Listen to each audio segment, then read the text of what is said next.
So this time I'll be talking about, per the title, the X-Man Bishop. He's a nice sculpt, great paint job too. Unfortunately, I think I've fallen out of like for this character. I mean, he was never one of my must-have X-Men figures, and however, he is very evocative of the '90s X-Men, design-wise, style-wise, character-wise. He's got the big boots, pouches, guns. Not as much as Cable used to be. Like I said, it's a great sculpt and a great paint job. You can see the tattooed M on his face. You can see his red eyes, like he stored some energy there. He's got this nice loose bandana and long flowing hair.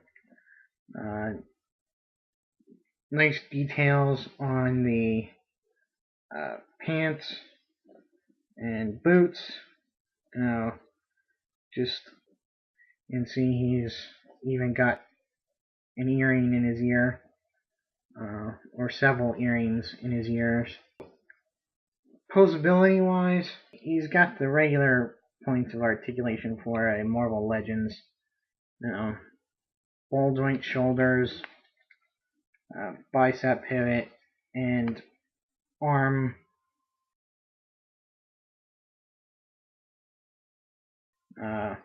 There's only got one joint there in the elbow.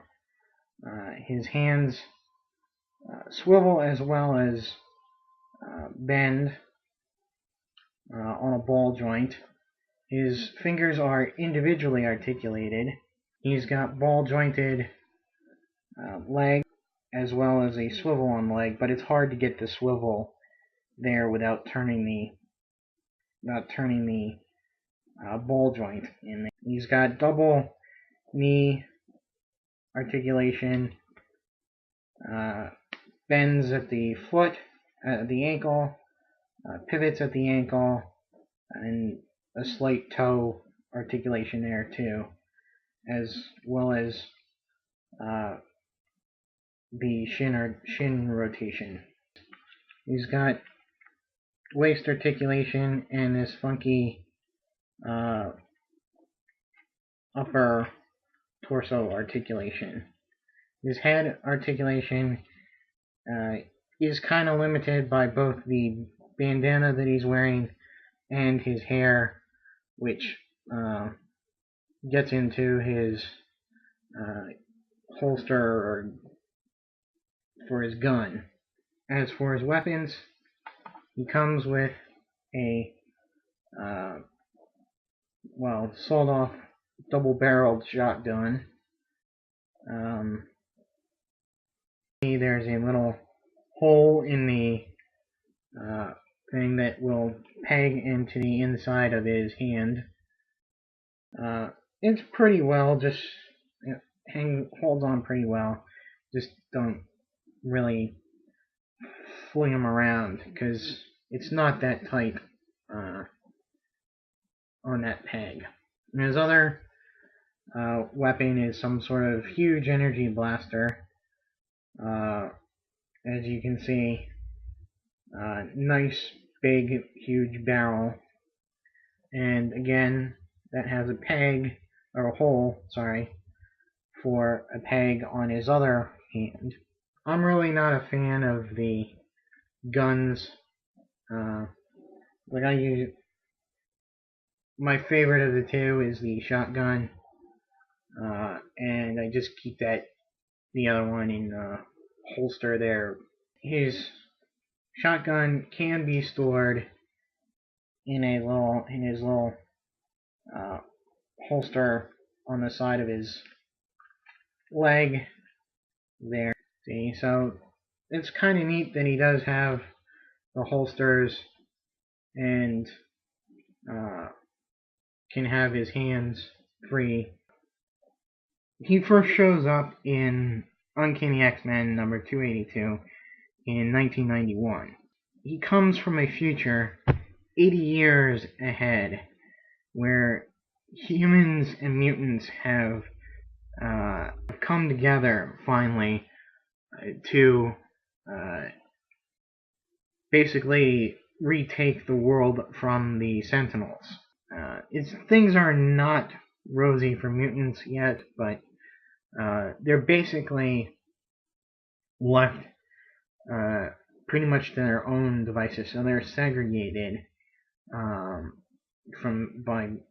mutants and humans are segregated, and they have their own the mutants have their own police force called the Xavier Security Enforcers, or the XSE. He grows up wanting to be a part of this police organization, and he ends up following a criminal back in time, and he then meets up with the X-Men there and joins the team. I know he goes off into space and has this fling with Deathbird for a little bit. Then he comes back and there's the whole Age of Apocalypse storyline in which the world has been restructured because Professor Xavier was killed, and this alternate timeline reveals itself. Well, because he's out of time, not from the correct time, he's the only one that remembers that it's not the way it's supposed to. So he has a big role in changing that. And then, so I know that he was a member of the Extreme X-Men, helped Storm form a modern version of the XSE, the Extreme Sanction Executive, which is a mutant criminal hunting thing authorized by the government. He becomes an FBI agent in New York City, patrolling or having jurisdiction over the mutant ghetto called District X. During the Civil War, he sides with the pro-registration. I know he's part of the group that defends the Negative Zone prison. He's he's a bad guy in the Messiah complex because he wants to kill this new mutant who he believes sends his whole timeline into motion. And yeah, it's one of the things that I liked about the character initially, was his power, and that is to absorb energy and redirect it. But he needs to get hit by that. Yeah, so that's pretty much it for Bishop.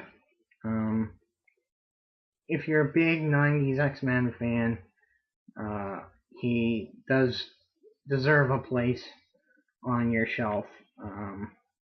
But is he... I can't really say he's a must-have character. Just if you're an X-Men fan. So, that's it. Until my next review, so long.